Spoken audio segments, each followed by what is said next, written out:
Very good evening to all of you. Sorry for delay because there is an internet Good evening, sir. problem. Good evening, sir. So, Good evening, sir. am I audible? Yes, Sir, sir. Just a minute. I am also increasing my volume.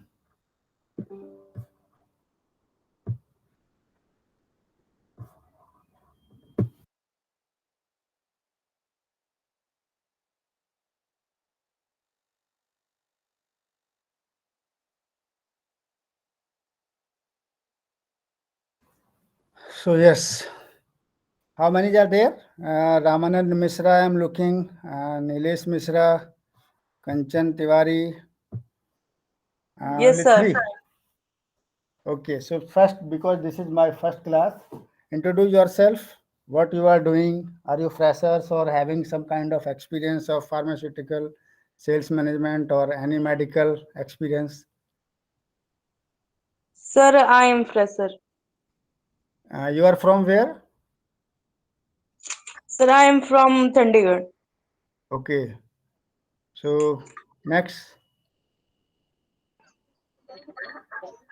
Hello, sir. Nilesh Mishra. Yes, hello. Yes, sir. I am from Prayagraj, Allahabad, sir. Very good place. Okay, Yes, sir. so do you have any experience and all? No, sir. Currently, sir, I am working the quality analyst, sir. Where? In Noida, sir, Uniglobe Analytica Private Limited. Okay, very good. So how many years you have experience? Sir, 8 month only, sir. 8 months. 8 months. Yes, sir. 8 months. Not a year. No problem. No problem. Experience is. Yes, sir. Hmm. So third one, So I am from Muradabad. Ramanand Mishra. Ji You sir. are from Muradabad. Yes sir. Which place? Muradabad proper. Yeah, this is in UP. I know this is Muradabad in UP, but Ji. there is a famous place, kind of Pili Koti is there, na? In Yeah, Muradabad. nearby to Pelikot. I am staying just near to Circuit House. And there is a good college also. One is Yeah. Hindu college. Hindu College is there. Yes sir. Yeah, that's why I'm asking. Okay. You are aware of the. Yeah, some places I know of Muradabad. I'm aware, Very- but not very much. I see. I am So- staying near Circuit House, sir. So what you are doing? I am just managing one retail chemist shop. Retail. Yeah. Your own chemist shop. Yeah.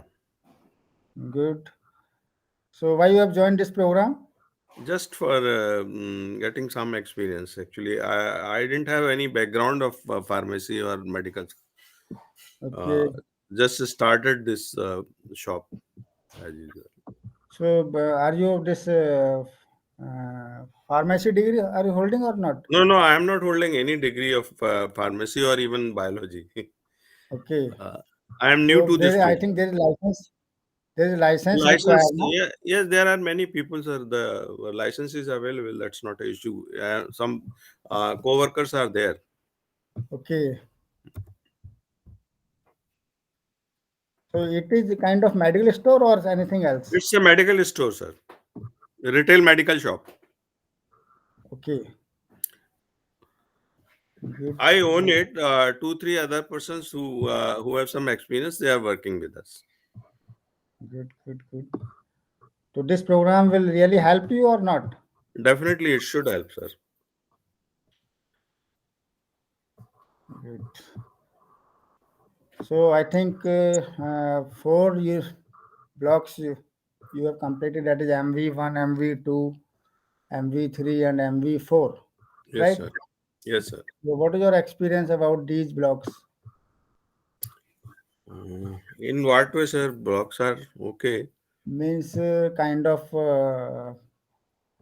whatever you have in mind, whether this content are really helping you or some other should be also incorporated. Contents wise, it's okay, sir. There is no issue. But for us, it is a new area, so we're finding it difficult to, be familiar with the subject. Okay. Particularly with regard to terminology, the words are Terminology is, difficult to remember. because since you opted pharmaceuticals, definitely terminology play important role, na? Correct. Yeah. Sir physiology छोड़ के बाकी सारा दिमाग से उड़ गया है. Physiology, who taught you? Sir I am BSc medical. So physiology. आपको फिजियोलॉजी कौन पढ़ाया? Kiran. Who taught you? Kiran ma'am. Kiran. Nagar madam. जी. I think he is from physiology and chemistry both background. I am BSc medical and MSc biochemistry. Okay. And also completed my B.Ed degree from Gokul Das Girls Degree College, Muradabad. I also heard this name, this college name also, I think. Muradabad Government Girls College, Degree College. Yeah, I heard. So just a minute, we will talk about our topic. You know, there is a MV5 and MV6, and these two programs, two course codes talk about managerial role of pharmaceutical sales management, how they work as a retailer, as a whole company holder. So we will discuss all and what are their tasks. Means managerial role we are going to discuss in pharmaceutical industry. So give me 2 minutes. I am just sharing the material with you and we will discuss thoroughly. Give me 1 or 2 minutes.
So students, unit 1 is visible or not?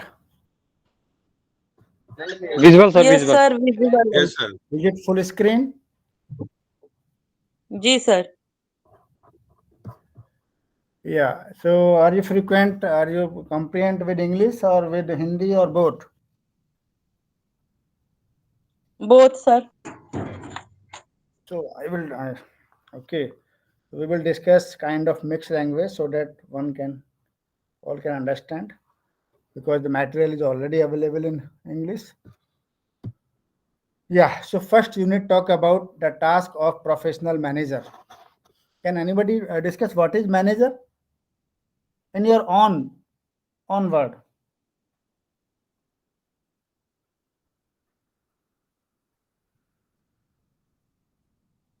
Someone who manages the affair of the organization. Yes, someone who manage Manages. the various kind of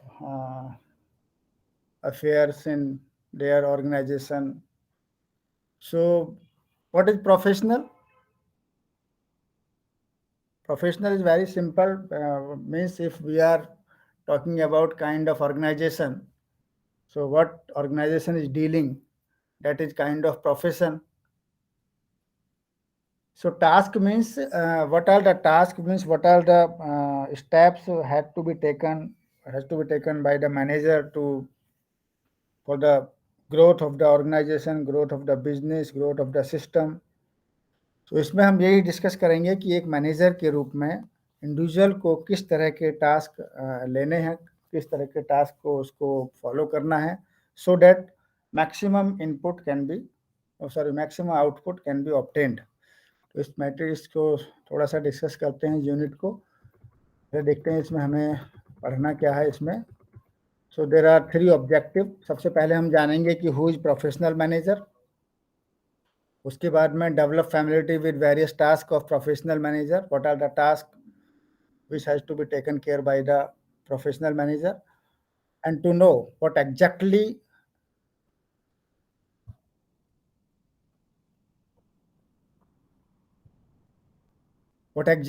are the tasks which manager has to undertake in the course of managing his organization. So you rightly said manager is a person who manages many things in the firm, in their organization, for maximum output of the production, of the service, of the job.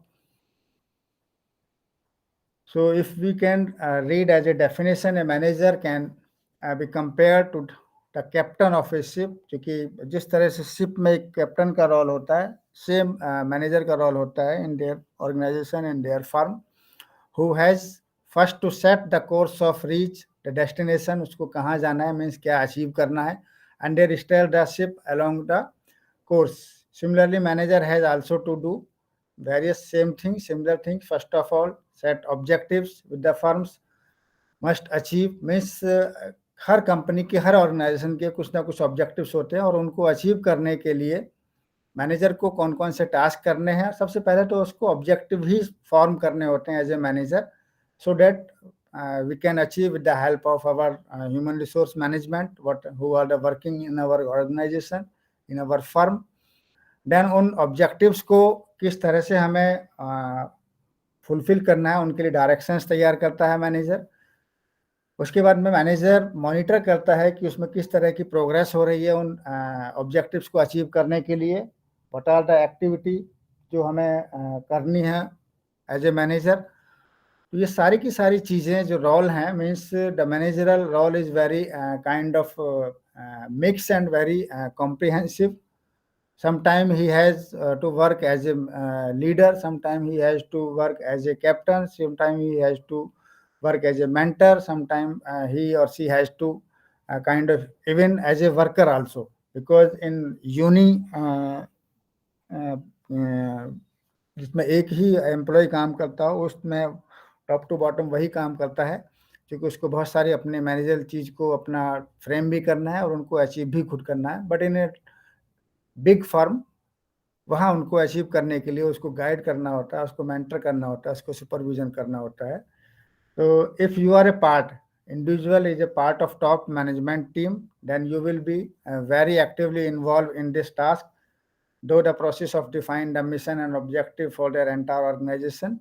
If you are a manager reporting to a top manager, definitely जब वो top को report करेगा तो वहाँ उसका role change हो जाएगा, means role is changing person to person and firm to firm, organization to organization.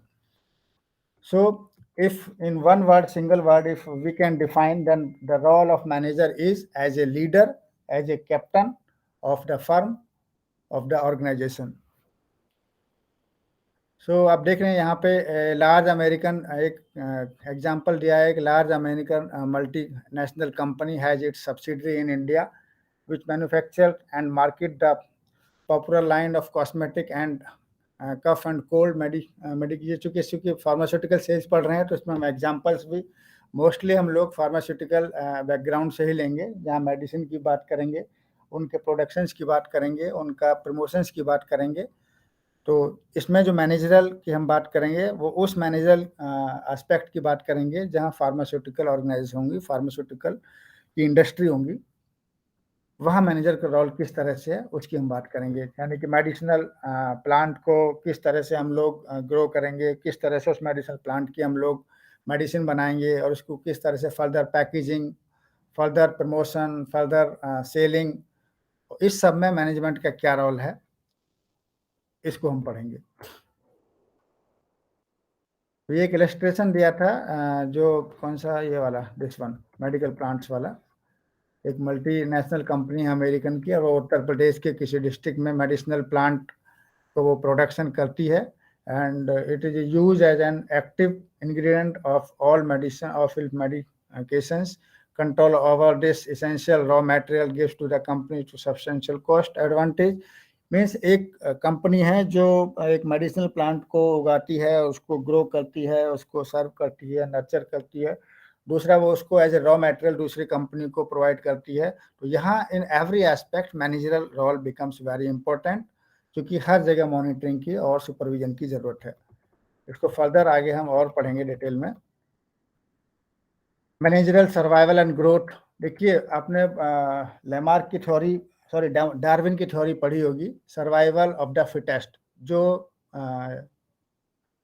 Fittest होगा वही सर्वाइव करेगा एंड इसको हम काइंड ऑफ डार्विन लॉ कहते हैं, लेकिन कई बार हम इसको jungle law of the jungle कहते हैं, which is equally applicable to the competitive market place where the firms struggle and fight for survival, जहाँ बहुत सारी कंपनियां एक दूसरे के साथ फाइट करती हैं और अपने सर्वाइवल के लिए काम करती है। तो ऐसे में जो फर्म का जो टास्क मैनेजर है उसका जो टास्क है बहुत क्रिटिकल हो जाता है। क्यों? क्योंकि उसको कंपटीशन को भी फेस करना है, अपने जो ह्यूमन रिसोर्स मटेरियल है उसको भी काइंड ऑफ सेटिस्फेक्शन देना है इन term of ways, in term of salary, in term of bonus. साथ ही साथ उसको प्रोडक्शन भी करना है at high rate, high level, और उसके बाद उसको उसके प्रोडक्शन को, उसके सेल्स को, सबको मॉनिटर करना है। तो ऐसे केस में मैनेजर का रोल बहुत इंपॉर्टेंट हो जाता है। और जहाँ खासकर सर्वाइवल की बात आती है, क्योंकि उसको कंपटीशन भी फेस करना है और अपना इंटरनल भी ग्रोथ करना है। तो यहाँ ये आपका मैनेजर रोल हो गया सर्वाइवल के लिए। तो दो इम्पोर्टेंट फैक्टर्स हैं जो सर्वाइवल एंड ग्रोथ को एक तरह से अफेक्ट करते हैं। फर्स्ट है set of factor which are internal to the firm and largely controllable, जिनको हम कंट्रोल कर सकते हैं। मीन्स एक तो आपकी कंपनी के अंदर के जो कुछ फैक्टर्स हैं, जैसे मैंने कहा कि उनको अपने जो वर्कर्स हैं उनको भी सेटिस्फाई करना है, उनके जो नीड्स हैं उनको भी समझना है, अकॉर्डिंगली उनको time to time promotion, time to time उनके जो पर्क्स हैं उनको भी टेक केयर करना है। और जो दूसरा है वो है एक्सटर्नल। तो इंटरनल में जैसे these internal factors our choice of technology. अगर हम टेक्नोलॉजी का यूज करेंगे तो ह्यूमन रिसोर्स उसको इफेक्टिवली कर पाएगा। एफिशिएंसी ऑफ लेबर, यानी कि टाइम टू टाइम हम उनको ट्रेनिंग, ओरिएंटेशन, इंडक्शन देंगे तो हमारी लेबर है वो एक तरह से ट्रेंड होगी, एक तरह से कॉम्पिटेंस होगी। और अपना जो मार्केटिंग में जो आपके जो कॉम्पिटिटिव एनवायरनमेंट है उनके साथ वो बीट कर पाएगी, उनके साथ विन कर पाएगी, उनके साथ वो उन प्रॉब्लम्स को फेस कर पाएगी और सक्सेसफुली हैंडल कर पाएगी। देन जो आपका मैनेजरल स्टाफ है, डेफिनेटली उनको भी टाइम टू टाइम जरूरत है उनको ट्रेनिंग की। कंपनी इमेज, यस, क्योंकि एक कंपनी की एक इमेज होती है, ब्रांड इमेज होती है, उसको भी एक तरह से मेंटेन करना और उसको और हाई टॉप पर पहुंचाना, ये भी एक मैनेजमेंट का एक इंटरनल फैक्टर है, उसको भी टेक केयर करना है। फाइनेंशियल रिसोर्स, फाइनेंशियल डेफिसिट ना हो, फाइनेंस की कमी ना हो, ये भी एक मैनेजमेंट का इंटरनल मैटर है। Most of the old traditional textiles mills were set up in India around, ये एक इलस्ट्रेशन दिया है कि इसमें किस तरह की जो प्रॉब्लम्स आई थी इंटरनल और उनको किस तरह से हैंडल किया, इसको आप पढ़िएगा एक बार। दूसरा जो फैक्टर्स है वो है एक्सटर्नल फैक्टर कह लीजिए उसको आप, जो इन्फ्लुएंस करता है फर्म्स की एबिलिटी को to ensure survival and growth. ये इसको हम एक्सटर्नल फैक्टर कहते हैं। और एक्सटर्नल फैक्टर में जैसे आपका एनवायरनमेंट होगा, आपने देखा होगा कोई भी मारुति की फैक्ट्री अगर हमारे नोएडा के आसपास में या गुड़गांव के आसपास में होगी तो वहाँ का एनवायरनमेंट कुछ और होगा। अगर वो गुजरात में होगी या कहीं और किसी स्टेट में होगी तो वहाँ का एनवायरनमेंट जो है वो उस कंपनी की पॉलिसीज को, अगर वही कंपनी हिल एरियाज में हुई तो वहाँ उनको जो आपकी जो वर्क फोर्स है, जो लेबर है, उनके लिए अलग रूल्स एंड रेगुलेशंस होंगे और उनके जो वर्क पॉलिसीज हैं, इवन जो गवर्नमेंट पॉलिसीज हैं, वो भी टाइम टू टाइम चेंज हो जाएंगी। जिसमें एक एग्जांपल लिया है, Hindustan Lever is a subsidiary of multinational company which till some years ago was manufacturing and marketing detergent, जो 2 तरह के डिटर्जेंट को बना रही थी, सर्फ एंड रिन को। सॉप बना रही थी, लिक्स, लाइफ बॉय जो आपने सुना होंगे, डालडा वनस्पति भी बना रही थी, और ग्राउंड नट ऑयल बना रही थी, कुछ एग्रो प्रोडक्ट्स भी बना रही थी। तो most of these are low technology lines, इनमें बहुत ज़्यादा टेक्नोलॉजी की जरूरत नहीं थी। But being a foreign company in low technology areas, further growth of opportunity were restricted under the foreign exchange regulatory, means उनको जो जो हमारा जो एक फेरा है, जो फॉरेन एक्सचेंज रेगुलेशन एक्ट है, उसको वो एक तरह से रेस्ट्रिक्ट करता है कि आपकी जो टेक्नोलॉजी है वो उतनी अच्छी नहीं है। और उसके लिए जो HHL है उसने डाइल्यूट किया इट्स जो फॉरेन इक्विटी थी उसको 40% डाइल्यूट किया, और न केवल डाइल्यूट किया और उसमें अपनी टेक्नोलॉजी भी उसमें इंक्रीज की, ताकि उस एनवायरनमेंट के साथ वो सरवाइव कर सके और ग्रोथ कर सके। तो उसने क्या किया, HLL sold off its line of vanaspati cooking oil to the Lipton India, यानी कि अपना उसने प्रोडक्ट जो अपनी जो सब्सिडरी ब्रांच थी या किसी और की हेल्प ली, ताकि जो बना हुआ इसका सामान है उसको भी वो मार्केट में प्रॉपर उतार सके। तो ये 2 तरह के फैक्टर होते हैं, एक इंटरनल और एक एक्सटर्नल। मैंने आपको मारुति का एग्जांपल दिया कि कई बार, और दूसरा HLL का, कि हमें एज ए कंपनी हमें प्लेस टू प्लेस, इवन आप एक सिंपल एग्जांपल देख लीजिए, गवर्नमेंट एम्प्लॉय भी अगर नॉर्थ ईस्ट में अपॉइंट होगा तो वहाँ उसका सैलरी पैकेज, वहाँ के उनके जो लोकल जो बोनस हैं, लोकल जो वो चीज़ें हैं वो एकदम अलग होंगी।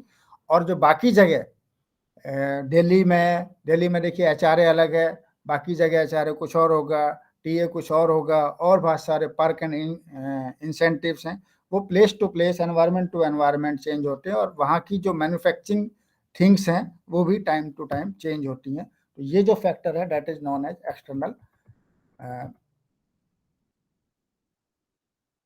Factor.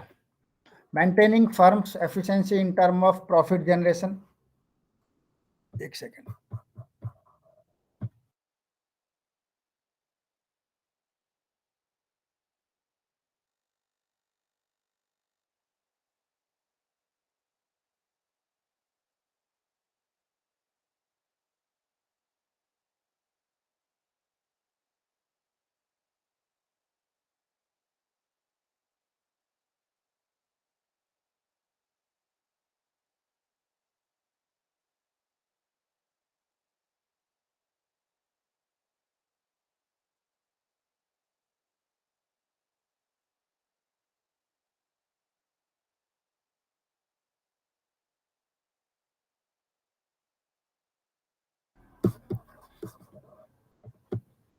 Yes, so managing that what was maintaining firm's efficiency in term of profit generation। देखिए, कोई भी फर्म हो, कोई भी ऑर्गेनाइजेशन हो, इवन गवर्नमेंट सेक्टर हो या प्राइवेट सेक्टर हो, या कोई और जो आपका जो फॉरेन सेक्टर हो जो इंडिया में काम कर रहा है, सबका एक एम है हाउ टू जनरेट प्रॉफिट। और उसमें जो मैनेजर का जो रोल है that becomes very important.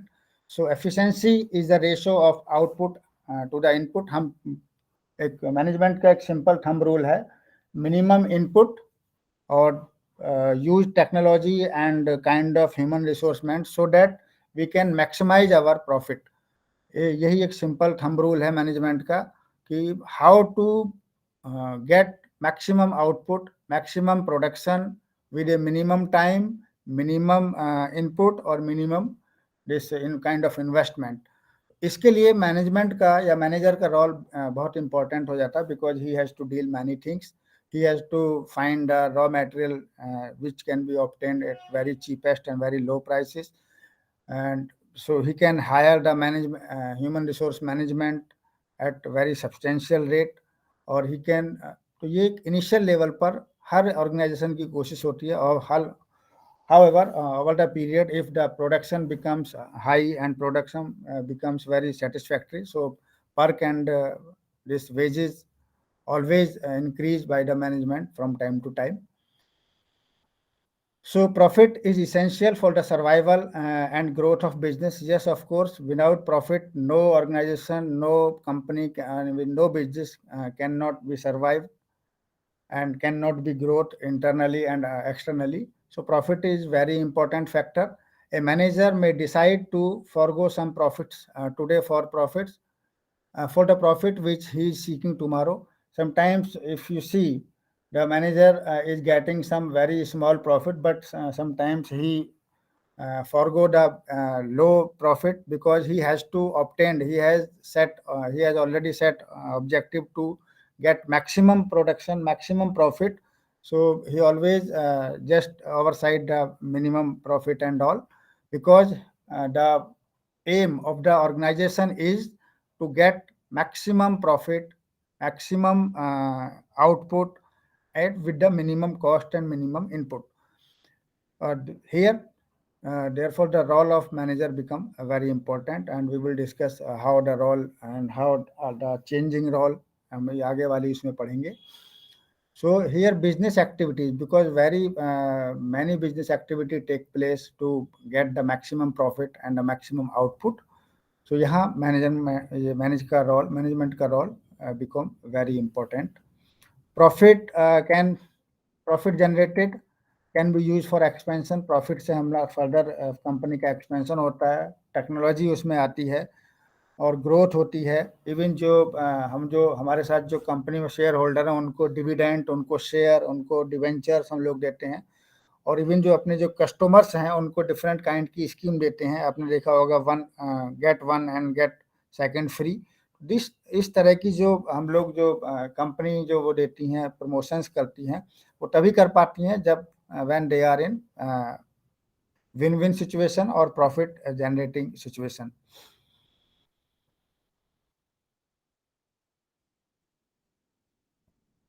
What is next? Yeah, meeting the challenges of increasing competitions.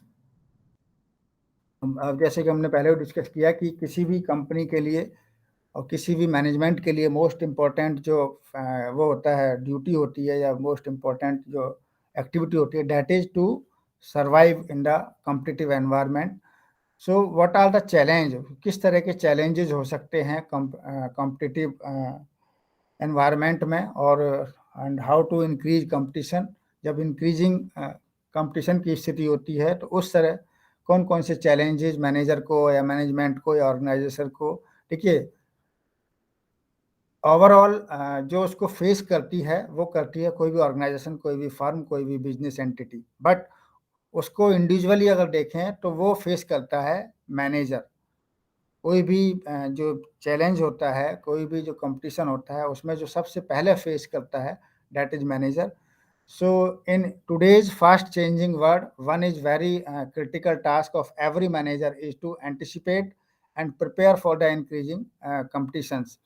Competition is increasing in terms of more competitor, more products, wide variety of product, better quality of product, and a consumer. Yes, consumer satisfaction is very important because nowadays consumer is very smart, very intelligent, who wish that who can get the product at very low prices and very good quality. So for that reason, management has to take care the demands of clientele, who is known as customer and all. So better informed and well aware than ever before. Her customer चाहता है कि उसको उस product की सारी information time to time मिले, कब वो उसमें कौन सी चीज़ बढ़ी है, कौन सी चीज़ घटी है, उसके प्राइस अगर कम हुए हैं, is there any promotion scheme, is there any kind of bonus. So customer को ये सब जानने का राइट है, और इसमें इनको प्रमोशन के लिए, इनको अवेयर करने के लिए जो रोल होता है वो मैनेजर का होता है, that become very important. The increasing reach and the popularity of a TV as a mean of information. आप देख रहे होंगे कि जितनी भी प्रोडक्ट हैं हमारे इंडिया में, उन सबको पॉपुलरिटी कहाँ से मिलती है? सोशल मीडिया से मिलती है. आज तो बहुत सारे प्लेटफॉर्म्स हैं, but in earlier days there was only TV. आपने भी देखा होगा कि जब कोई मूवी आ रही होती थी या कोई सीरियल आ रहा था, उससे पहले बहुत सारे एडवर्टाइजमेंट आते थे. अभी भी आते हैं, बट अभी चूंकि हम लोग एक तरह से सेल करते हैं, सॉरी परचेज करते हैं चैनल को, तो अभी ऐड बहुत कम हो गए हैं. बट इन अदर मीडिया अभी भी बहुत सारे ऐड आपको टाइम टू टाइम देखने को मिलते हैं। तो ये जो ऐड हैं that is for popularity and for outreach of the product amongst the clientele और कंज्यूमर। टिल ए डिकेड हो गई, वही कह रहा है कि पहले तो बहुत सारे मीडिया होते थे, न्यूज़पेपर होता था, टीवी होता था, मैगजीन्स होती थी, इवन फिल्म के शुरू में, स्टार्टिंग में, इंटरवल में बहुत सारे जो एड्स आते थे प्रोडक्ट्स के बारे में। अब वो आते तो हैं लेकिन इतना उनका पॉपुलरिटी नहीं है, क्योंकि अभी other social media is working hard. बहुत सारी सोशल मीडिया इस पर टाइम टू टाइम काम करती है, और इवन जो हमारी कंपनीज हैं, प्रोडक्ट्स हैं, उनके खुद के अपने सोशल मीडिया हैं, वहाँ भी उनके बारे में आप बहुत सारी इंफॉर्मेशंस ले सकते हैं। और बहुत सारे तरीके हैं जो आप जो हमारा जो प्रोडक्ट है वो अपने कंज्यूमर तक पहुँच रहा है। Managing for innovation, yes, innovation is finding new, different and better way of doing existing tasks। जो भी हम कर रहे हैं, मीन्स चाहे वो प्रोडक्शन का काम कर रहे हैं, चाहे वो हम सेलिंग का काम कर रहे हैं, चाहे प्रमोशन का काम कर रहे हैं, या other we are giving kind of services, तो उसको और तरीके से बेटर वे से करना को हम लोग बोलते हैं इनोवेशन। सो मैनेजमेंट में या किसी फर्म में या किसी ऑर्गेनाइजेशन में innovation take a very important place, because of innovation we used to minimize even our cost, our time, even our labor, even our technology also. So innovation it becomes very important, and nowadays innovation taking very place। आपने देखा होगा there are so many sector, MSME is there, very innovation clubs are so there, जहाँ पर innovative ideas को nurture किया जाता है और डिफरेंट काइंड ऑफ प्रोडक्ट तैयार किए जाते हैं with the innovation. Even delivery services में innovations are taking place, even sales and promotions में innovations are taking very place. एक एग्जांपल दिया है, एक television manufacturing company after year of painstaking efforts किए, उसने introduce a circuit which a neat and clean layout, which was externally easy to service. The company spent large amount of money promoting this new circuit and its improved servicing, but the consumer were not impressed and sales did not pick up as per the expectations of company. Customers were not convinced because they could not really perceive the difference of importance of circuit which is available or which is coming in the right time, and what are the impact.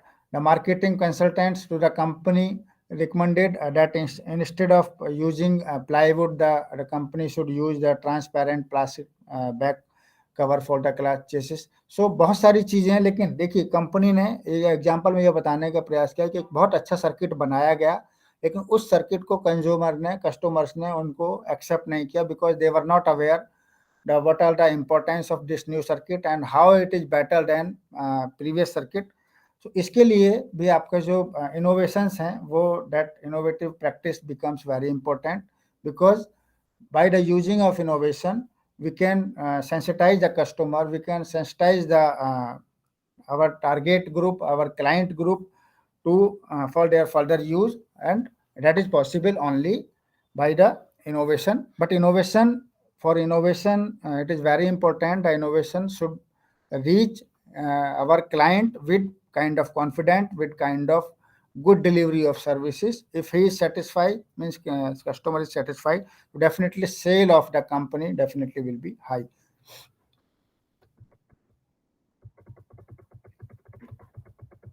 What is this? Is the management? Okay. Yeah, building human organization. Man is by far the most critical resource of organization. You all are aware, without man, no organization can run, because human resource is a kind of backbone of the organization. Without human resource, and manager is the leader of human resource management. Human resource means all kind of employee, the flow of manager, even management, top management, middle management, and the ground management. There are many types of management we will discuss in coming periods, coming sessions. So human resource is very important, because without material is there, money is there, machine is there, but if man is not there, who can handle? So men are needed to manage the money, machine, and material. So for any building, any organization, any business entity, this human resource is very important, because without the help of human resource or human intervention, no company can run. Although in even very techno savvy organization, human resource is important, because machine cannot do everything without guiding, without monitoring, without supervising of the activities of machine. So human resource important will always take place. बिना human resource के कोई भी organisation काम नहीं कर सकती है. कम या ज़्यादा हो सकते हैं, बट उसमें भी ह्यूमन रिसोर्स चाहिए. और ह्यूमन रिसोर्स को हैंडल करने के लिए जो मैनेजमेंट स्किल है या मैनेजमेंट रोल है, that become very important. I am just giving you overview so that you can all can understand. Retailing talent and inculcating sense of loyalty, ये similar चीज़ है कि जब कभी हम किसी ऑर्गेनाइजेशन की बात करते हैं, तो जो वहाँ पे ह्यूमन रिसोर्स काम कर रही है, जो मैनेजमेंट काम कर रहा है, उन सब का टैलेंटेड होना. Talented means kind of inducted हो, वो ओरिएंटेड हो, और साथ में लॉयल हो टुवार्ड्स द फर्म. अगर वो टुवार्ड्स द फर्म लॉयल है, टुवार्ड्स द फर्म वो एक तरह से कमिटेड है, तो वो फैक्ट्री, वो ऑर्गेनाइजेशन, वो एक तरह से कंड्यूसिव एनवायरनमेंट पैदा करेगी for others, so that others can be motivated, others can work for the environment, for the company, for the business. If the top leader, means known as manager, is not loyal, is not talented, so others also will be impacted. And without leader, no ship can be successfully reach at their destination. So यहाँ management का role यहाँ भी important है कि manager आपका loyal होना चाहिए, sense of loyalty होनी चाहिए, सो डैट अदर्स उससे मोटिवेट होते हैं और एक कंड्यूसिव माहौल मिलता है सबको काम करने का. अगर ये सब जो कैरेक्टरिस्टिक्स हैं, जो अगर उस मैनेजमेंट में या मैनेजर रोल में इनबिल्ट हैं, ताकि हम किसी भी ऐसे टास्क को हम लोग कर पाते हैं एक लीडरशिप में, जो थोड़ा सा इम्पॉसिबल सा लगता हो या हार्ड लगता हो, उसको हम इजीली कर पाते हैं अगर हमारा मैनेजमेंट टैलेंटेड है और equipped with good ideas, good innovations, और टाइम टू टाइम अपने मैनेजमेंट को, अपने लेबर को, अपने ह्यूमन रिसोर्स को अगर वो एक तरह से बूस्टअप करते हैं, तो वो प्रोडक्शन, वो सर्विस वो फास्ट होती है और इजीली अवेलेबल होती है, इजीली और सक्सेस रेट जो होता है उसका ज़्यादा होता है. वो जो बीच में जो ये ऐसे क्यों आते हैं, इनको आप पढ़िएगा, तो ये एक तरह से आपके बीच में पढ़ाई के लिए हेल्प होते हैं. क्योंकि आज तो मैं शुरू किया हूँ, कल आप ये पढ़ के आएंगे, मटेरियल पढ़ेंगे, तो थोड़ा आपको डिस्कस करने में थोड़ा सा और आसानी रहेगी. सस्टेनिंग लीडरशिप इफेक्टिवनेस, देखिए हम उसी की बात कर रहे हैं. मैनेजमेंट के जो बहुत सारे कैरेक्टरिस्टिक्स हैं, बहुत सारे जो टास्क हैं, हम उनकी बात कर रहे हैं कि एक लीडरशिप इफेक्टिवनेस होती है मैनेजर में. क्योंकि जब लीडर इफेक्टिव होगा और लीडरशिप क्वालिटी होगी मैनेजमेंट में, तो वो बाकी जो अपने जो एम्प्लॉय हैं उनको इन्फ्लुएंस करेगा, उनको विलिंगली वर्क के लिए मोटिवेट करेगा, जैसे बताया कि कंड्यूसिव एनवायरनमेंट बनाएगा, और जो उनको एक तरह से मोटिवेट करेगा कि टारगेट को, जो ऑब्जेक्टिव सेट किए हैं, उनको इजीली उनको अचीव किया जा सके. और that is possible with the help of leadership effectiveness of manager who is dealing the company, who is managing that company, who is kind of monitoring, kind of leading of company. The only way a manager can acknowledge as a leader is by continually demonstrating his leadership abilities. If the manager always gives due importance to the welfare and interest of employees, इसको हम पहले discuss कर चुके हैं. अगर manager, कोई भी manager अगर अपने एम्प्लॉय के इंटरेस्ट को, अपने वेलफेयर को टाइम टू टाइम उनको अगर इम्पोर्टेंस देता है, उनकी नीड को समझता है, और उनकी जो सैलरीज हैं, उनके जो प्रमोशंस हैं, उनके जो वेजेस हैं, उनको टाइम टू टाइम रिन्यू करता है, वो कंपनी आगे चीज़ों को अचीव करती हैं, जो नए पैरामीटर्स होते हैं. एक JRD टाटा का एग्जाम्पल दिया है. JRD Tata is an excellent example of an effective leader.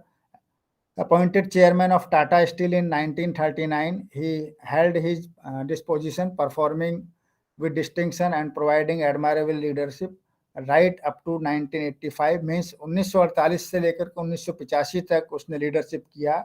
Means उसमें कुछ ना कुछ तो क्वालिटी रहेंगी, so that he could continue that long period as a manager, as a chairman of that Tata Steel. All Tata products, right from salts to trucks, enjoy the trucks of lakhs customers, speaks volume for the highest kind of leadership provided by JRD Tata.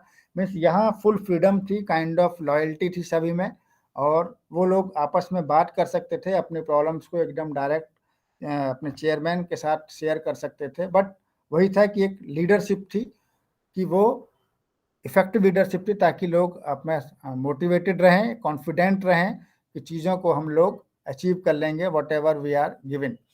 The beginning of is always made from the top, the beginning of root or excellence. आपने देखा होगा top, आपका top level management है, अगर वो disciplined है और वो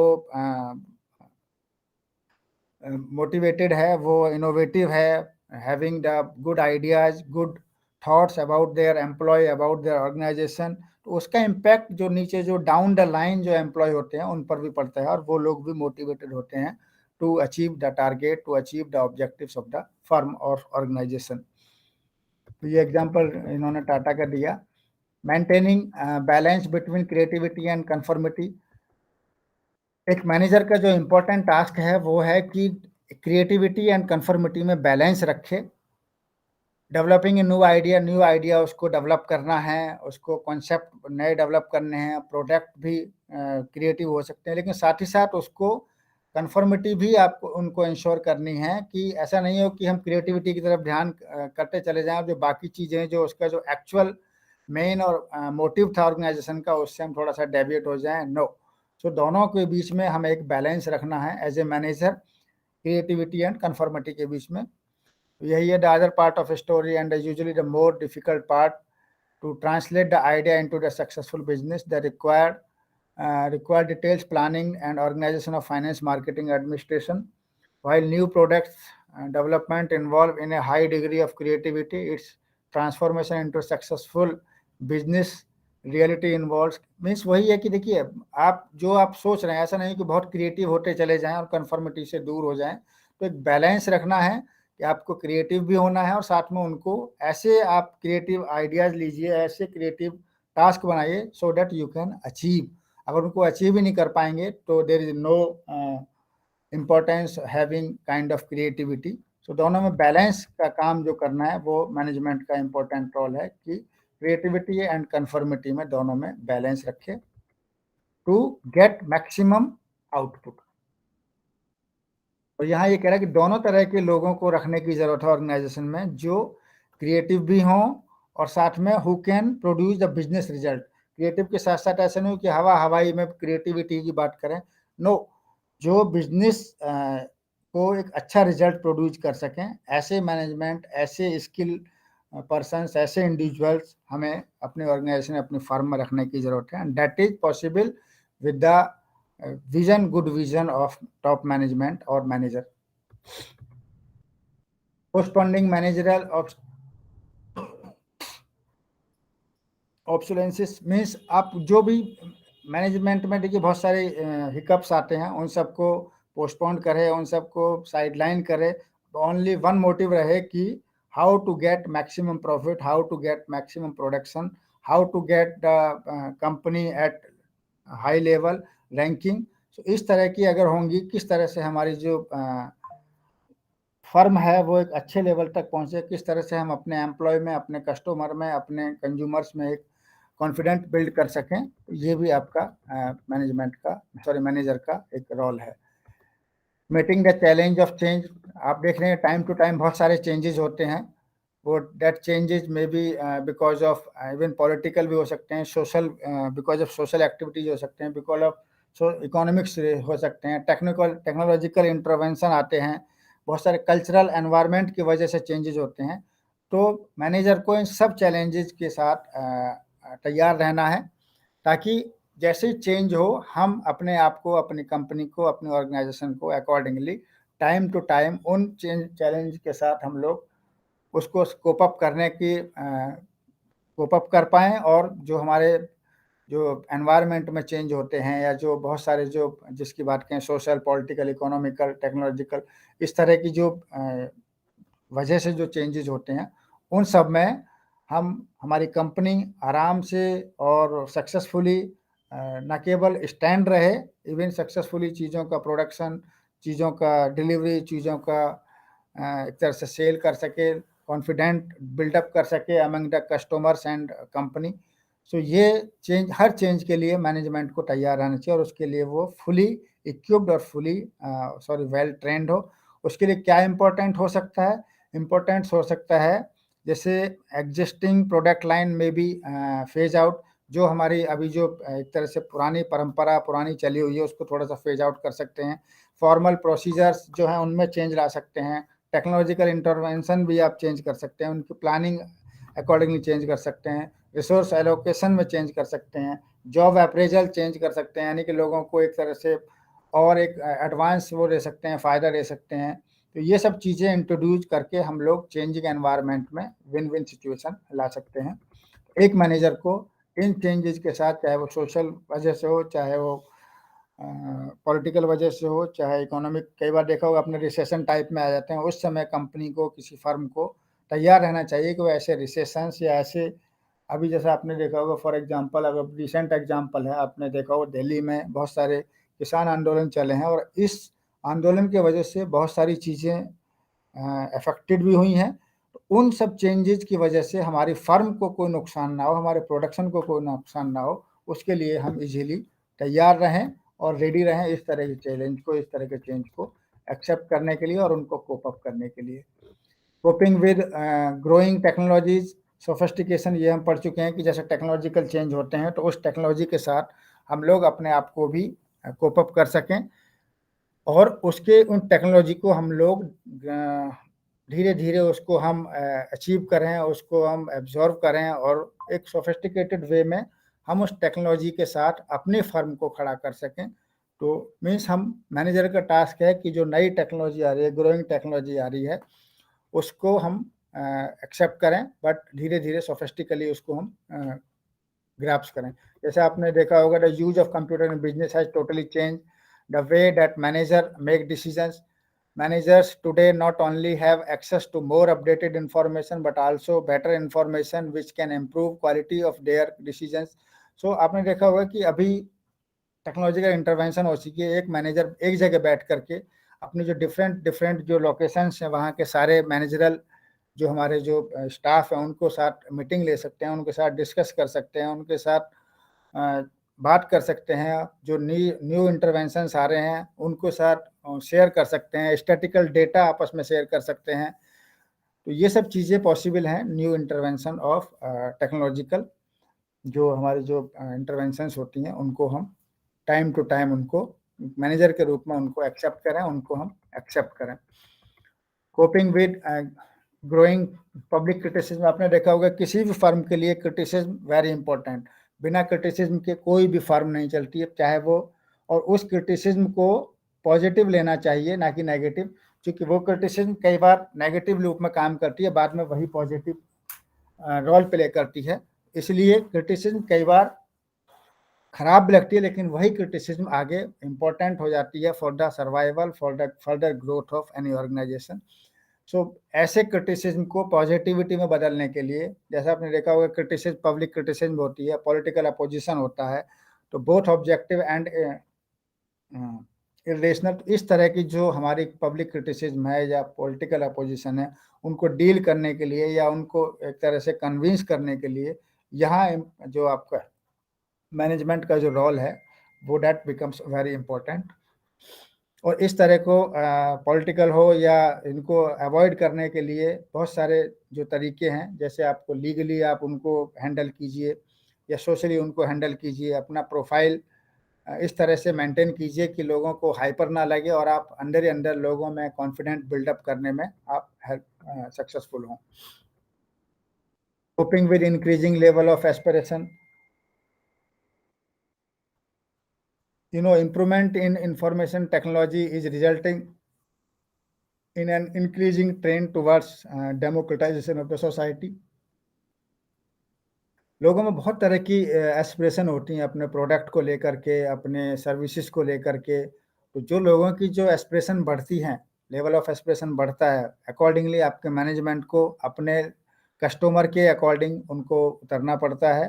क्योंकि सोसाइटी का एक थंब रूल है कि सोसाइटी डेमोक्रेटिक है और डेमोक्रेटिक टेक्निक्स ही यूज होनी चाहिए अपने प्रोडक्ट्स की डिलीवरी के लिए।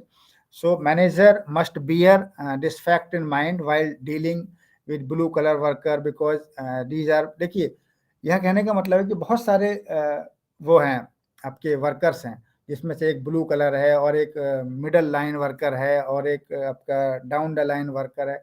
इन सबको डील डेमोक्रेटिक वे से ही किया जा सकता है, क्योंकि सबका एस्पिरेशन लेवल अलग है और सबका एक तरह से सबका एस्पिरेशन लेवल को सेटिस्फाई नहीं किया जा सकता। तो here the role of management become very important, क्योंकि उसको जो वर्कर्स लेवल है उनके अकॉर्डिंगली उनको डील करना है। Maintenance relation with various society segment, क्योंकि जो आपकी जो सोसाइटी है उसमें बहुत सारे लोग हैं, बहुत सारी चीज़ें हैं और बहुत सारे लोगों की नीड्स हैं। यू नो आपने देखा होगा society is the net of relations. Relations बहुत सारे, उन सबका एक जाल है, संबंधों के जाल को समाज कहते हैं, सोसाइटी कहते हैं, जहाँ every person is associated with others in many ways. कोई प्रोफेशनली जुड़ा है, कोई एकेडमिकली जुड़ा है, कोई सोशली जुड़ा है, कोई पॉलिटिकली जुड़ा है, but this is the net of relations. तो एज इन केस में उन रिलेशंस को मेंटेन करना सारी सोसाइटी के लोगों को, चूंकि every person, every individual is unique, उसकी नीड्स, उसकी एस्पिरेशन, उसकी विलिंग्स, उसकी जो विशेष हैं वो सब कुछ अलग अलग होंगी। और इस डेमोक्रेटिक सोसाइटी में सबके लोगों को एक तरह से सेटिस्फाई करना, लोगों के साथ रिलेशंस कंटिन्यूस रखना, that become very means typical task. But एक manager has to take care all kind of this maintaining relations. इन रिलेशंस को मेंटेन करने के लिए सप्लायर्स को साथ उसको डील करना है, बैंकर के साथ उसको डील करना है, फाइनेंशियल इंस्टीट्यूशन के साथ डील करना है, जो उनको रॉ मटेरियल प्रोवाइड कर उनके साथ डील करना है, जो टेक्नोलॉजी है होल्डर उनके साथ डील करना है। और इन सबको डील करने के लिए manager should be competent enough so that everybody should can be satisfied. Even जो मोस्ट इम्पोर्टेंट जो आपका कस्टमर है, जिसको प्रोडक्ट खरीदना है, उसको भी डील करना है। तो इन सबको डील करने का जो स्किल्स है वो मैनेजमेंट में होना चाहिए। Means the important task of the manager is to maintain the relation with various society segments. ये भी एक टास्क है मैनेजर का जो उसको इम्पोर्टेंटली देखना है। मैं सिर्फ 1 मिनट का ब्रेक लूंगा, इस बीच में अगर आप कुछ चर्चा करते हैं तो मैं आपके साथ जुड़ता हूँ इस टॉपिक से related.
Yes, there are various type of managers that we will discuss in later on. But here we are discussing the responsibilities of a professional manager, because in the pharmaceutical sales management, the important is professional manager who is looking the profession of pharmacy as a manager.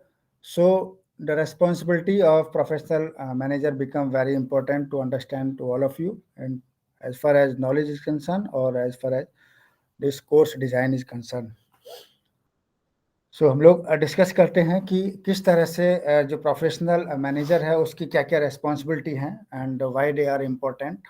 इसको one by one करते हैं, इसको discuss. So in this particular unit, there are two objectives that we have to achieve. One is familiarity with the various responsibility of professional manager. जो बहुत तरह की जो responsibilities हैं उनके साथ हम familiar हो जाएंगे. And an appreciation of responsibilities of a manager towards various society segment. हम लोग जो मैनेजर का जो डिफरेंट काइंड की सोसाइटी है उसमें किस तरह की रेस्पॉन्सिबिलिटीज़ हैं उनको हम लोग समझ पाएंगे, अंडरस्टैंड कर पाएंगे. सो पहले हम लोग देखते हैं कि रेस्पॉन्सिबिलिटी टुवार्ड्स कस्टमर. एक प्रोफेशनल मैनेजर की कस्टमर के प्रति, कस्टमर के रेस्पेक्ट में टुवार्ड्स कस्टमर्स क्या रेस्पॉन्सिबिलिटी है. The manager must always remember that the customer comes first. Yes, customer is centre. You know, if we talk about the kind of education, so education now is child center, learner center. Similarly, if we talk about firm and organization, that is customer centered. Customer पहला है जिसके बारे में management को, जिसके बारे में आपकी ऑर्गेनाइजेशन को, जिसके बारे में प्रोडक्शन को, प्रोडक्शन टेक्निक को, सबको कस्टमर की नीड को पहले ध्यान में रखना है. So for any system, any firm, customer is first. So manager has to think, has to responsible for customer only as a first step of the organization of the management. The starting point for a business firm is understanding of the needs of the customer. सबसे पहला काम है कोई भी business करने से पहले to understand the need of customer, and the firm is foremost responsible towards the customer.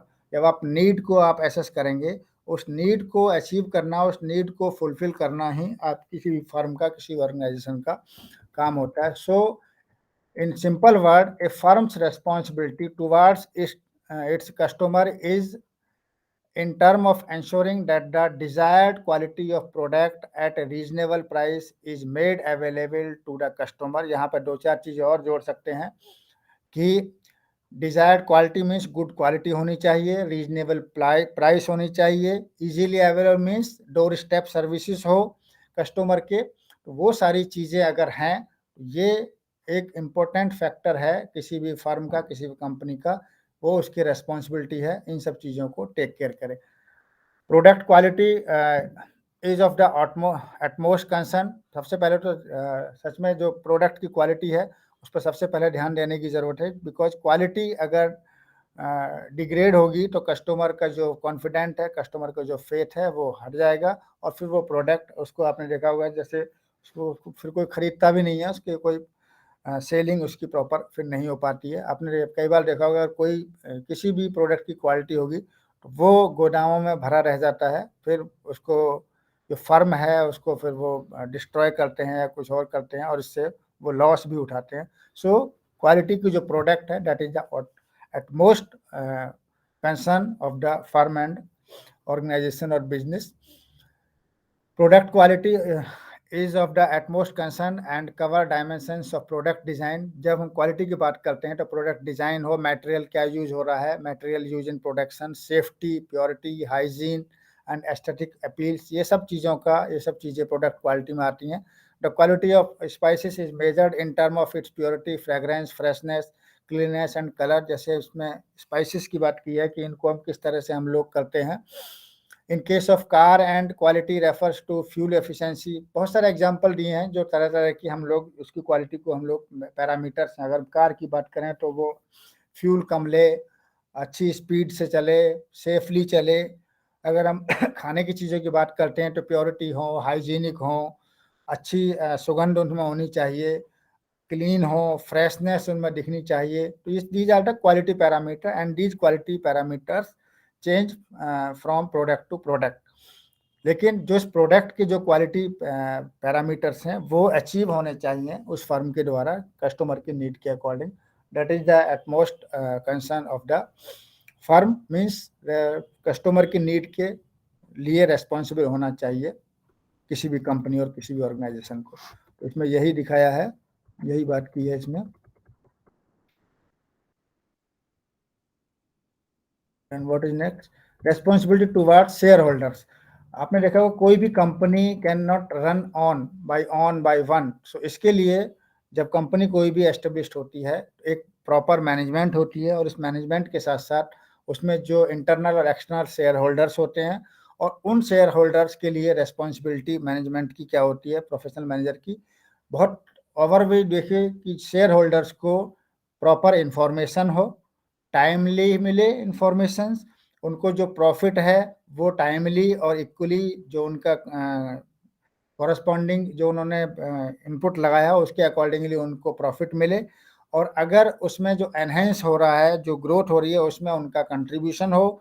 जो आपका जो ये अगर कोई लॉस भी हो रहा है तो उनको प्रॉपरली टाइमली इन्फॉर्म किया जाए। यानी कि आपने देखा होगा कि कोई भी कंपनी है वो मंथली, एनुअली, क्वार्टरली अपना data sheet, data balance sheet, वो एक तरह से फ्लो चार्ट निकालती है, ताकि जो उसके शेयर होल्डर्स हैं they should aware the company growth and the company situations from time to time. तो ये एक सिंपल एक समझने की चीज़ है कि एक मैनेजर, प्रोफेशनल मैनेजर होने के नाते हमें अपने शेयर होल्डर्स को टाइमली इन्फॉर्म करना है, प्रॉपरली इन्फॉर्म करना है, और जो भी सोर्सेस हैं जो इनकम के वो भी उनको अवेयर होने चाहिए। अगर हमें प्रॉफिट है तो प्रॉफिट उनको बताना है, और साथ में उनको इक्वली शेयर करना है। तो इसमें हालांकि पहले बताया कि शेयर होल्डर्स कौन होते हैं, all are the people who contribute capital to a firm are known as a shareholder. जो भी कंपनी के शुरुआती दौर में या मिड टर्म में जो भी कंपनी के साथ कैपिटल कंट्रीब्यूट करते हैं, मनी इसमें शेयरिंग के रूप में डालते हैं, वो आपके शेयर होल्डर्स कहलाते हैं। और जो भी कंपनी में जो लोग हैं उसमें शेयर होल्डर्स का रोल बहुत इंपॉर्टेंट है, क्योंकि अगर वो अपनी मनी को विड्रॉ कर लेंगे that company firm will be collapse. So यहाँ पर जैसे मैंने कहा कि मैनेजमेंट का, मैंने एक प्रोफेशनल मैनेजर का role become very important. The prime responsibility of the manager is to ensure the security of the shareholders capital. जो कैपिटल उन्होंने लगाया उनको सिक्योर करे।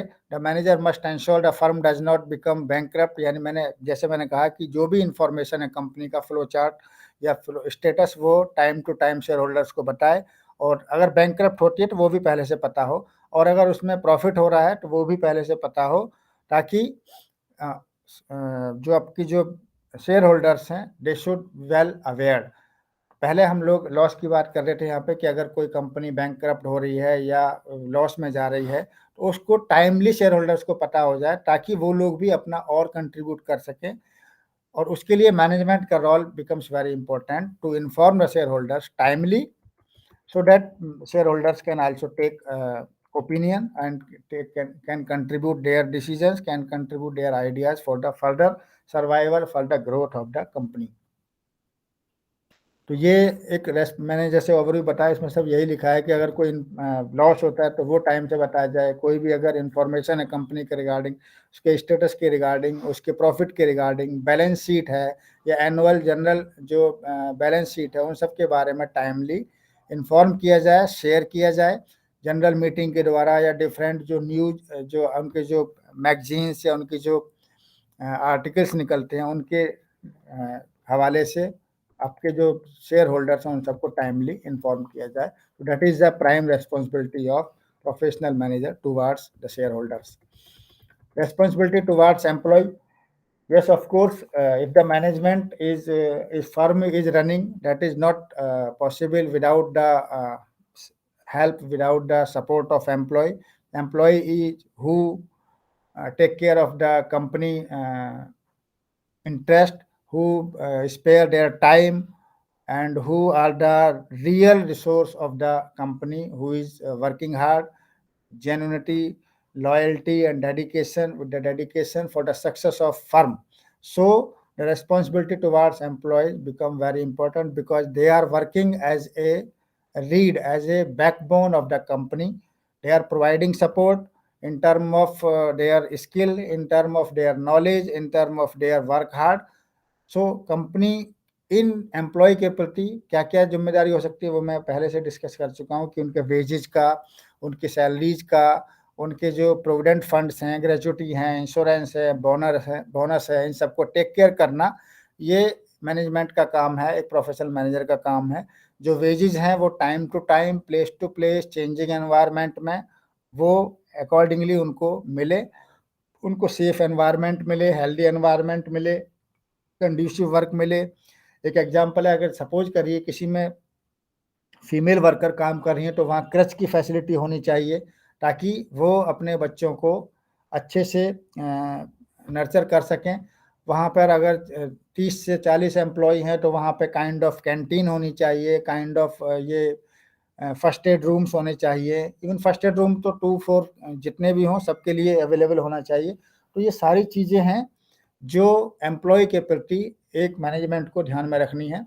यानी कि अगर वो एम्प्लॉय संख्या में हैं तो उनके लिए जो जितनी भी फर्स्ट एड है, मेडिकल फैसिलिटीज़ हैं, क्रच हैं, और अगर थोड़ी और ज़्यादा संख्या में है तो उनके लिए प्राइमरी स्कूल्स या प्ले स्कूल्स, ताकि जो छोटे-छोटे बच्चे हैं वो भी वहाँ पर आराम से रह सकें, और जो उनके पेरेंट्स हैं they can give their best to the organization और द फर्म। सो ये भी that should be taken care by the professional manager. ये सब चीज़ें हैं जो प्रोफेशनल मैनेजर को अपने वर्कर्स का ध्यान में रखना है।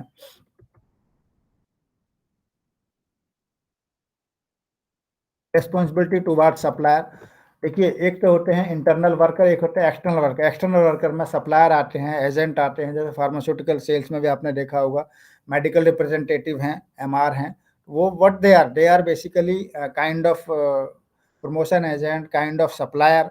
सो इनके प्रति भी एक मैनेजमेंट को, प्रोफेशनल मैनेजर को, they should take care in a good way. Responsibility towards your supplier emanates from the fact that their survival and growth, यानी उनके सर्वाइवल ग्रोथ का भी, उनके डिपेंडेंट जो उन पर डिपेंडेंट उनका भी ध्यान रखना चाहिए। तो suppliers provides U A raw material, चूंकि कंपनी के लिए रॉ मटेरियल सप्लायर लेके आता है, कंपनी में जो प्रोडक्ट बनता है उनको फर्दर कस्टमर तक सप्लायर पहुंचाता है, शॉप्स तक, मार्केट तक, शोरूम तक, आपके जो शॉपिंग मॉल तक, यहाँ सब चीज़ें जो पहुंचाता है वो सप्लायर पहुंचाता है। तो supplier is the chain for production and for the delivery, for selling. So supplier की जो नीड्स है, सप्लायर की जो ज़रूरत है, उनको भी ध्यान में रखने की ज़रूरत है मैनेजमेंट को। और टाइम टू टाइम उनको, जैसे आपने देखा होगा जो उनको कमीशन दे रहे हैं उनको फेयरली कमीशन दें, और उनको टाइम टू टाइम उनको एनहेंसमेंट दें, और उनको अगर दे सकते हैं और कोई सपोर्ट सिक्योरिटी दे सकते हैं, उनको काइंड ऑफ बोनस दे सकते हों, काइंड ऑफ उनको मेडिकल ट्रीटमेंट दे सकते हों।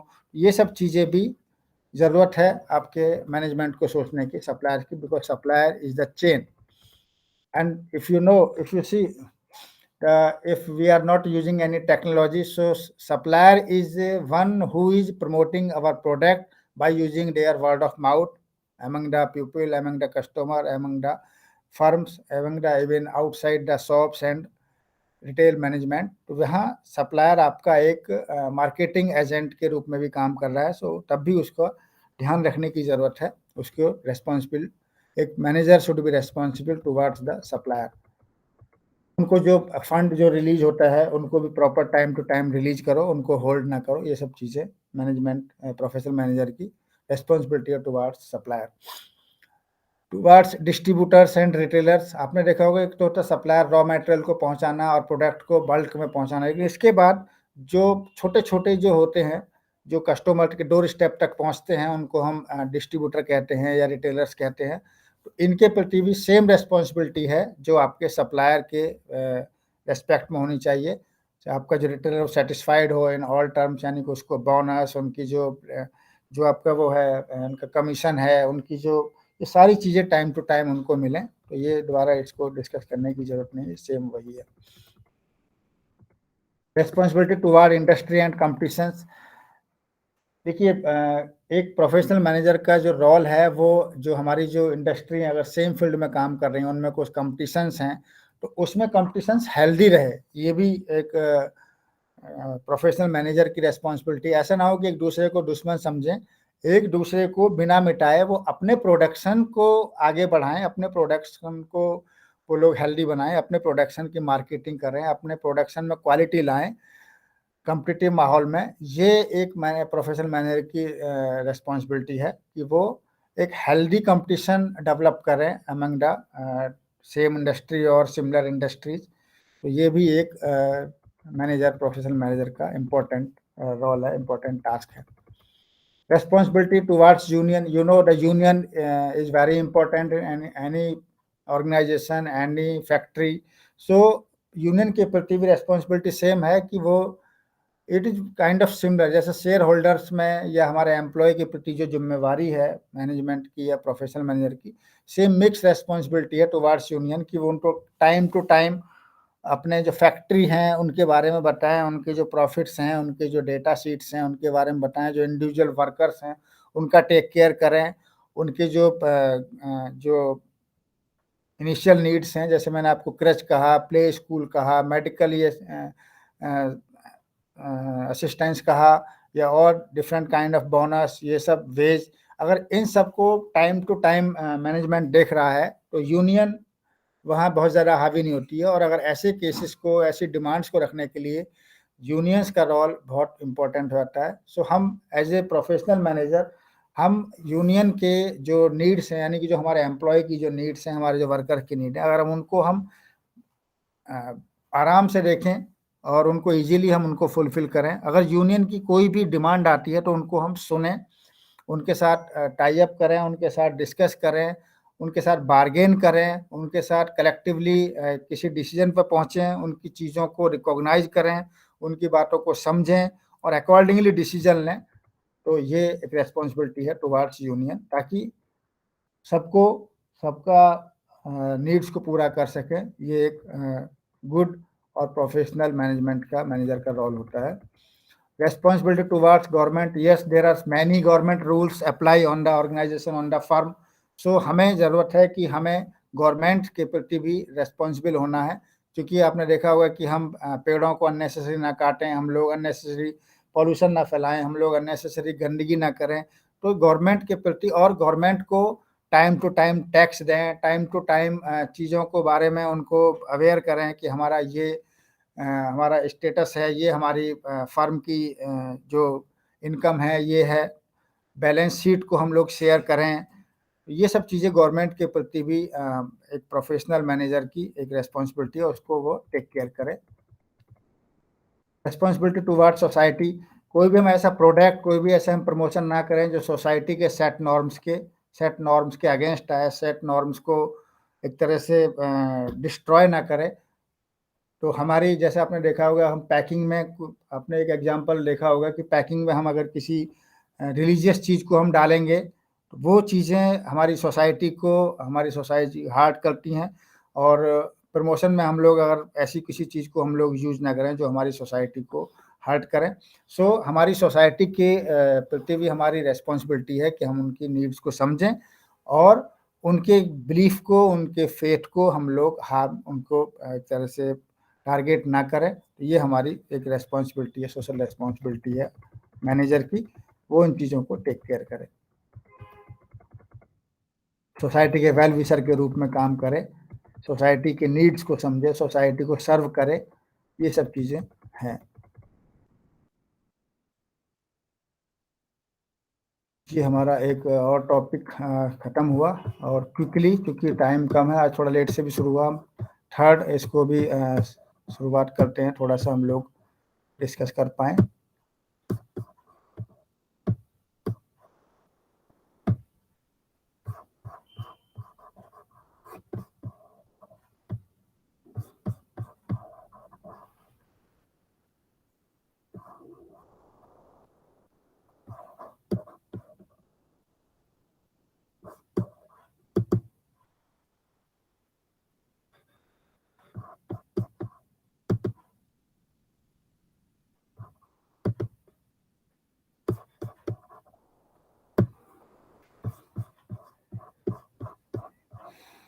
Hmm.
Yes, so there are various kind of management, various kind of responsibility of manager, various kind of task. So there are various kind of skills also which has to be developed in the management. So what are the skill we will quickly discuss.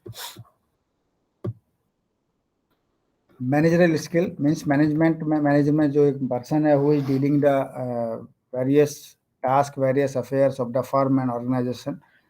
He or she should be well equipped with the skills. So what kind of managerial skill? Yeah. So in this topic हम लोग जो various skill जो manager में होनी चाहिए उनके बारे में डिस्कस कर पाएंगे और जो technical human and conceptual skill हैं उनके बारे में जान पाएंगे और उसके बाद जो आपका जो स्किल्स है जो पोजीशन के अकॉर्डिंग जो स्किल्स होते हैं उनके बारे में जान पाएंगे और to appreciate what skills could mean a building up of institution. किसी institution के building के लिए कौन सी skills जरूरी है उसके बारे में जान पाएंगे. So first is, if we talk about the various skills of manager, first is planning skill. So manager बहुत quickly हम बताएंगे. Manager में प्लान करने का स्किल होना चाहिए कि वो चीज़ों को अपने फर्म के स्टेटस के अकॉर्डिंग, अपने फर्म के नीड के अकॉर्डिंग, अपने क्लाइंट, अपने कस्टमर के नीड के अकॉर्डिंग वो प्रॉपरली प्लान कर सके. यानी कि manager should be able to think ahead. Management should have ability to forecast the future environment trend affecting the organization. उसमें वो स्किल होनी चाहिए कि वो फ्यूचर फोरकास्ट कर सके और जान सके कि कौन कौन से फैक्टर हैं जो आगे ऑर्गेनाइजेशन को अफेक्ट कर सकते हैं. स्टेट ऑर्गेनाइजेशन ऑब्जेक्टिव्स को जान पाए. Ability to choose strategies that will help in attaining these objectives with respect to future trends. Ability to arrive at performance standard or yardsticks for monitoring the implementation of these strategies, etc. So the overview, the theme of the this is कि manager के पास एक proper planning skill होनी चाहिए कि वो अपने firm की need की, फर्म को फ्यूचर को फोरकास्ट कर सके, कस्टमर की नीड को जान सके. ये सब चीज़ें आपके मैनेजरियल स्किल में आती हैं. ऑर्गेनाइजेशनल स्किल, एक मैनेजर को अपने ऑर्गेनाइजेशन स्ट्रक्चर को मॉनिटर करने की, स्ट्रक्चर को फ्रेम करने की, टाइम टू टाइम उसको अगर ऑर्गेनाइजेशनल स्ट्रक्चर में अगर चेंज करना है, उनको चेंज करने की, उसको समझने की ये कैपेबिलिटी, ये स्किल भी उसमें होनी चाहिए. So planning specifies the future course of direction of an organization. The organizing process follow the planning process. While planning process, what will be the achieved, when or what, when, who, these are the important, and how. हमें क्या achieve करना है, कैसे achieve करना है, कौन achieve करेगा, और ये सारी चीजें कब अचीव करेगा, ये 4 जो आपके डब्ल्यू हैं, इनको हमें समझ, एज ए मैनेजर इनको समझने की जरूरत है। तब हम अपने फर्म को, अपने जो आपका जो ऑर्गेनाइजेशन है, उसको हम आगे फर्दर टॉप लेवल तक पहुंचाएंगे। तो that organizing skill should be available, should be inbuilt within the manager. Quickly चलते हैं क्योंकि अभी टाइम कितना 7 to 8 मिनट है, उसके बाद में। Therefore, the organizing skill can broadly, organizing skill में क्या होता है, ability to analyze and describe various organizational job, ability to select, train and induct people in job, ability to draw working links, define authority and span of control amongst people, ability to change these working links. So ये quality अगर हैं आपके, ये अगर है नहीं, होनी चाहिए एक मैनेजर में to run the organization actively. Leading skill, हम लोग तो पहले से ही कह रहे हैं कि जो लीडर है वही मैनेजर है, तो उसमें अगर लीडिंग स्किल्स नहीं होगी तो वो मैनेजमेंट कहाँ से कर पाएगा। So this is the important skill that should be inbuilt within the manager, that is leading skill. Leading people, lead किस किस को करना है, उसको लीड अपने फर्म को, जो एम्प्लॉय उसको करना है। लीड जो आपके जो आउटसाइडर जो हैं, वो सप्लायर हैं, एजेंट्स हैं और जो रिटेलर्स हैं, उन सबको लीड करना है बाय वेरियस वे। ये स्किल भी होनी चाहिए। आप जानते हैं कि सब लोगों की पर्सनैलिटी अलग होगी, सबका परसेप्शन अलग होगा, सब लोग इंडिविजुअल होंगे, सबका एटीट्यूड अलग होगा। उन सबको लीड करने की कैपेबिलिटी एक मैनेजर में होनी चाहिए। और डिफरेंट काइंड के लोग होंगे, उन सबके साथ हमें एज ए मैनेजर डील करना है। ऑनेस्ट होना है, work hard, be free, be productive, know the right people, live in the right place, be tolerant, safe time, ये सब द क्वालिटीज हैं और इन सबको एक मैनेजर को समझने की जरूरत है। एक वो स्किल मैनेजमेंट में होना चाहिए, लोगों के एटीट्यूड को समझ सके, लोगों के इफेक्टिव कॉग्निटिव एस्पेक्ट को समझ सके, लोगों के बिहेवियर को समझ सके, ये लीडरशिप क्वालिटी उसमें होनी चाहिए। जैसे एक्सपीरियंस, बैकग्राउंड, सेल्फ कॉन्फिडेंट, ये सारे चार्ट बना हुआ है, इन सब चीज़ों को एक लीडरशिप क्वालिटी उसमें होनी चाहिए। कंट्रोलिंग स्किल, लीडर, अच्छा लीडर वही है जो चीज़ों को कंट्रोल कर ले, यानी अपने स्टाफ को कंट्रोल कर ले। अगर कोई भी हिकअप आता है उसको कंट्रोल कर ले, कोई भी अगर बैंक करप्ट जैसी चीज़ आ रही है या कोई भी लॉस हो रहा है उसको कंट्रोल कर ले और उसको पॉजिटिवली, उसको ग्रोथ में और उसको प्रॉफिट में कंट्रोल कर पाए। That skill should be inbuilt in the manager, यानी हर चीज़ को उसको कंट्रोल करने की कैपेबिलिटी होनी चाहिए। और वो स्किल अगर मैनेजमेंट में है तो वो आपकी जो फर्म है that will be at the high top.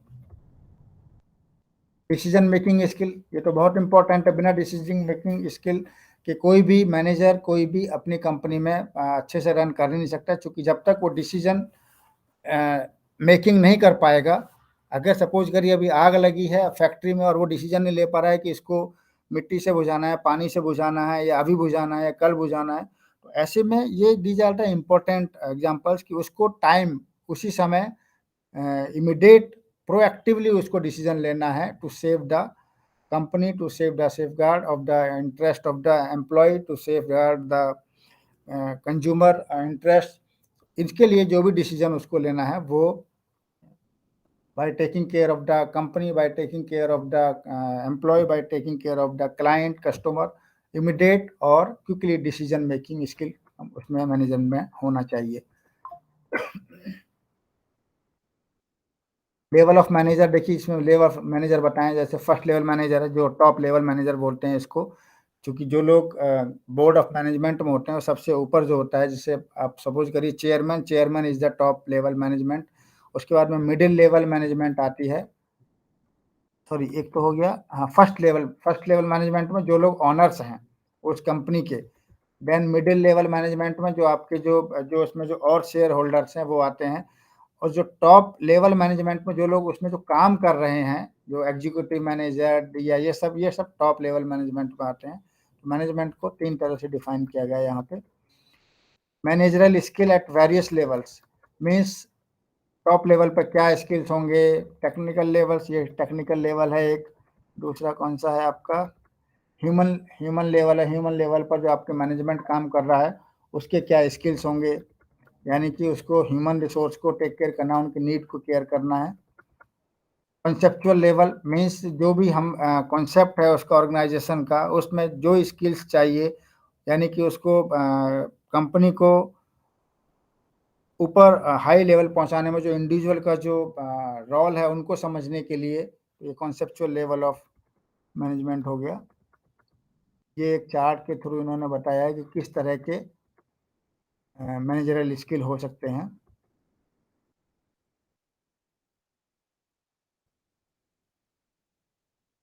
What is next?